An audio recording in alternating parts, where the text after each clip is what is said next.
ഇടാ ജനനായക പടത്തിന്റെ ലിങ്ക് ഇട്ടിക്കണ്. എടാ സാപ്പിയെ അത് വേഗം ഒഴിവാക്കാൻ നോക്ക്, അല്ലെങ്കിൽ പണി കിട്ടും മോനെ. എടാ സാപ്പിയെ എന്തായാലും തിയേറ്ററിൽ പടം വരൂലേ, അപ്പൊ കണ്ടാ പോരെ. എടാ ഈ വ്യാജ പ്രിന്റ് കണ്ടിട്ട് എന്തിനാടാ? ഒരു വിജയ് പടം അത് തിയേറ്ററിൽ കാണാൻ കിട്ടുന്ന ഫീൽ ഉണ്ട്, അത് ഫോണിൽ കണ്ടാൽ കിട്ടൂല മോനെ. ചോരടാ, ഞാൻ ഡിലീറ്റ് ആക്കാം. എടാ എന്നാൽ ഈ പടം എങ്ങനെയാണ് ലീക്കായത്? അതാണ് എനിക്കും മനസ്സിലാവാത്തത്. സെൻസറിങ് ഇഷ്യൂ കാരണം കോർട്ടിൽ വരെ കേസ് നടന്നുകൊണ്ടിരിക്കുന്ന സിനിമയാണ്. അത് ലീക്കായിട്ടുണ്ടെങ്കിൽ ഇതിന് പിന്നിൽ വലിയ എന്തൊരു കളി നടക്കുന്നുണ്ട്. ഇത് സെൻസർ ബോർഡിന് കഴിവില്ലായ്മയാണ്. പണ്ട് നിനക്ക് ഓർമ്മയില്ലേ പ്രേമ സിനിമ ലീക്കായത്? എന്തായാലും ഈ സിനിമ ലീക്കായത് രാഷ്ട്രീയത്തിൽ വിജയിക്ക് ഒരു ഗോൾഡൻ ചാൻസാ. അതെങ്ങനെ?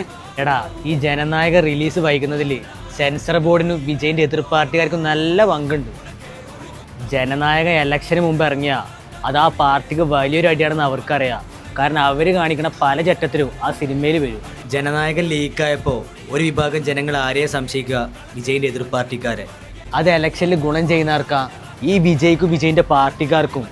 അതുമാത്രമല്ല, ലോ ഹൈപ്പിലിരുന്ന ഈ ജനനായക സിനിമക്ക് ഫ്രീ ആയിട്ടല്ലേ PR വർക്ക് കിട്ടിക്കൊണ്ടിരിക്കുന്നത്. അത് ശരിയല്ലടാ. അപ്പൊ ഇതൊക്കെ വിജയ് അറിഞ്ഞുകൊണ്ടാണോ? രാഷ്ട്രീയല്ലേ, ഒന്നും പറയാൻ പറ്റില്ല. അതിൽ മണ്ടന്മാരാവാൻ പോണേ നമ്മൾ ജനങ്ങളാ. എന്തായാലും സിനിമ എന്ന് പറഞ്ഞാൽ ഒരുപാട് പേരുടെ കഷ്ടപ്പാടാണ്. അത് ലീക്കാക്കിയത് ആരാണെങ്കിലും അവർക്കുള്ള ശിക്ഷ കിട്ടണം. നമ്മളെന്തായാലും വ്യാജ പ്രിന്റ് ആണെന്ന് പോകണില്ല. ജനനായകൻ നമ്മൾ തിയേറ്ററിൽ പോയിട്ട് കാണും.